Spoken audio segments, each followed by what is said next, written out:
हमारा पे शौक हो ताके लो काहे के टोक हो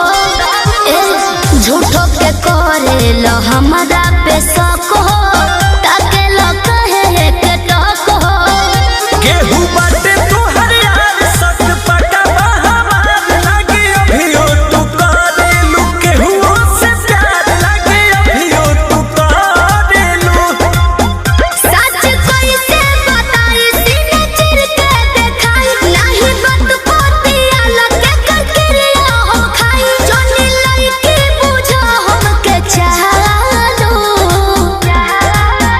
कौनो पिछला जन्म के करम कइले बारू तू त कइले बारू तबे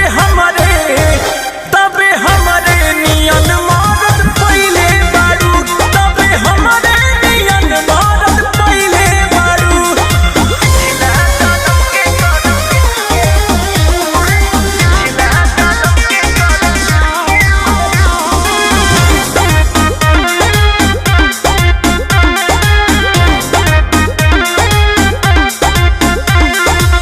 कोई ना तोहरा से हम बेवफा